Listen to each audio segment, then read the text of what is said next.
If you can think of one thing about Japan, what would it be? For me,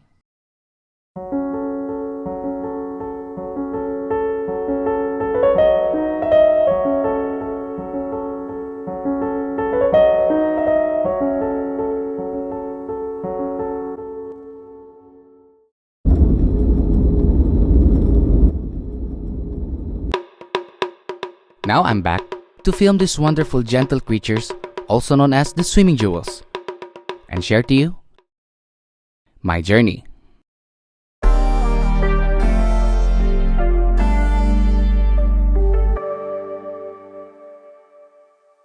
We just landed in Osaka, and days gone by, I was informed by my good friend Shuki-san about their Golden Week event sale.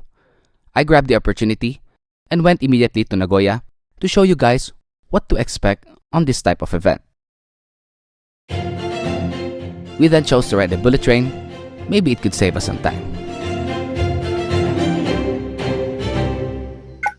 Funny enough, we didn't, because we just went straight ahead to the main city and haven't thought on how many local train stops we should pass to get to the exact location. And taxis in Japan are too expensive.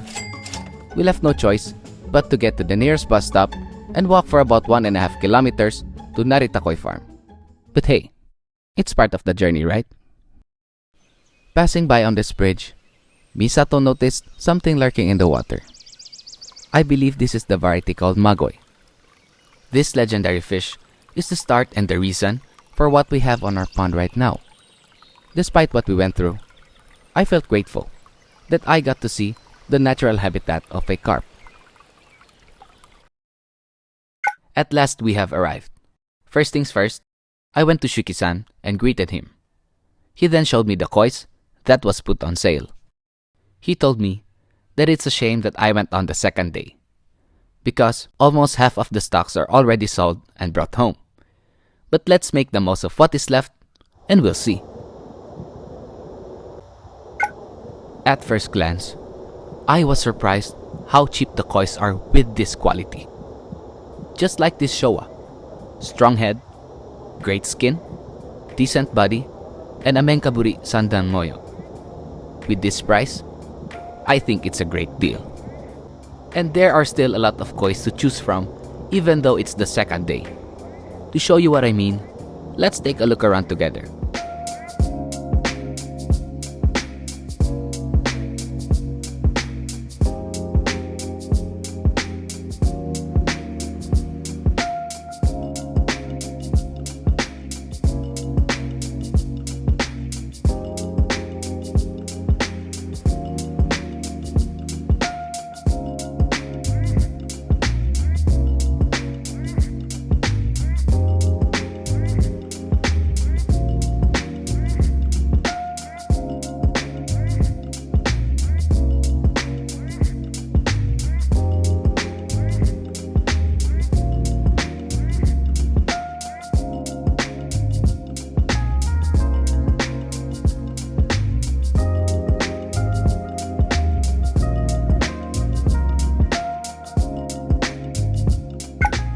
Now let's move to where the bigger kois are being displayed.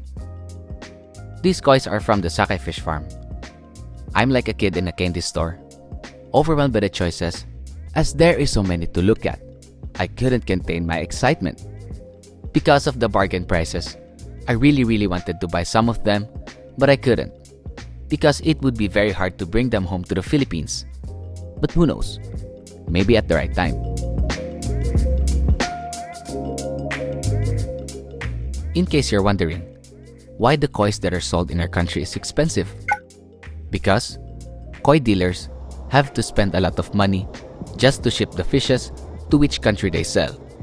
And that doesn't include the papers, place to stay, license to ship, and many more.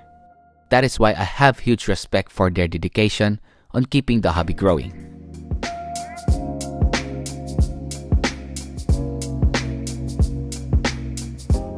My advice in general when you buy a koi is to set your budget, know what to expect, and trust your eye. That's the fun part of koi keeping. It's a hit or miss, because sometimes the price doesn't dictate the quality of the fish. Maybe it's too cheap, or maybe it's too expensive. And take note, the prices may vary depending on the season. Just like now, there are many cheap kois. It is because they are hosting an event called Golden Week Sale.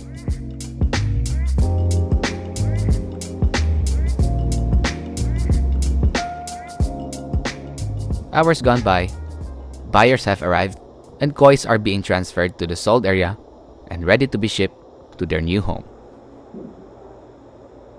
As we were walking outside, there's a pond filled with Yamabuki ogons, and beside the pond is a small machine called gachapon. This machine is famous in Japan for its entertaining way of buying a toy, cause you will never know what you'll get. But in Narita Koi Farm, these capsules are filled with koi foods for you to feed and have a little time to relax.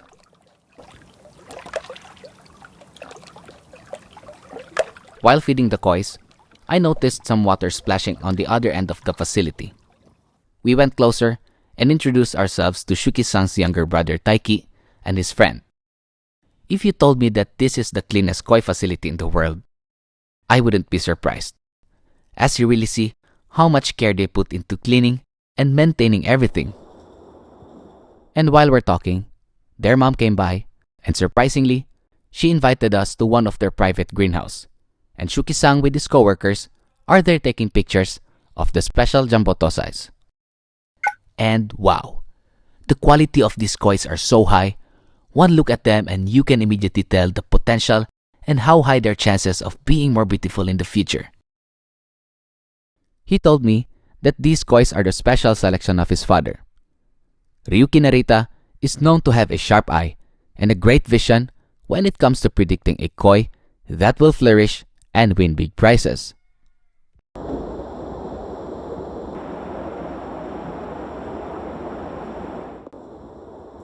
These kois are from the Isa Koi Farm. Mitsunori Isa has the reputation that produces a lot of Showa Sanshoku, but he also produces a very powerful kohaku as well, that recently won the Superior Champion at the All Japan Koi Show, which I'll show you later.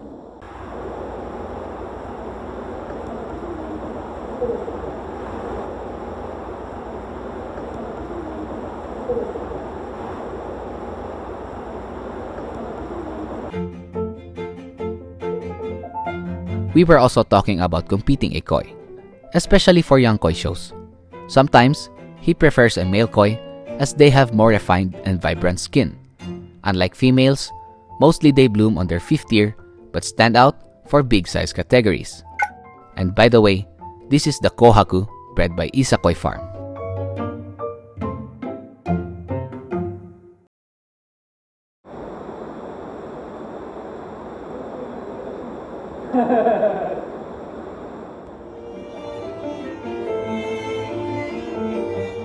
If you notice, these fishes are put into sleep. When taking a picture of a koi, it is better to put a sedative liquid but with the right amount to keep the koi stress-free and to save time capturing photos, with no extra movements as they feel relaxed when being transferred to different vats.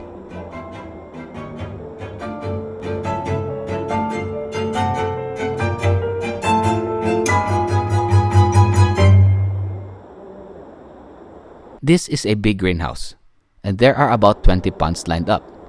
I asked permission to Shuki-san if I can shoot a video to show you guys what's inside.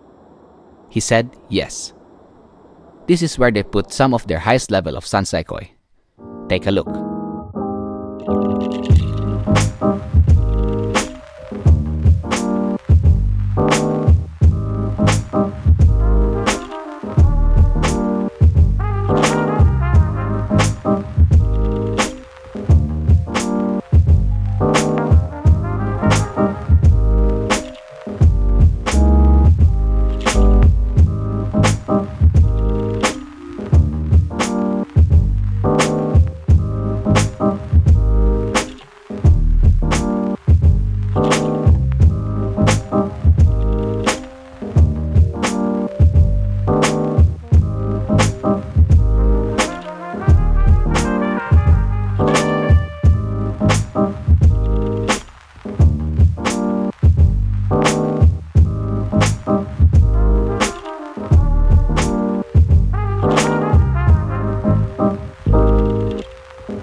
If I were to pick my best koi in this greenhouse, it would be this Showa.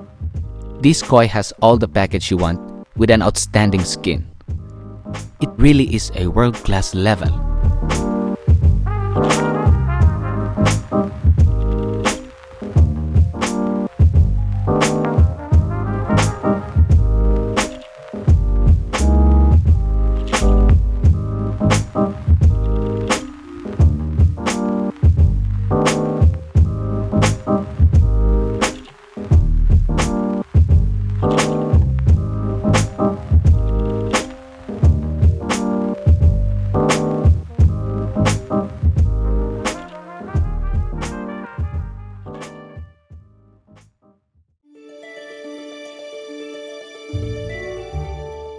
I wish you find this video helpful about what to expect when you find yourself here at this farm. Again, I would like to thank the Narita family and especially to Shuki-san for allowing me to experience a very wonderful time here at Narita Koi Farm.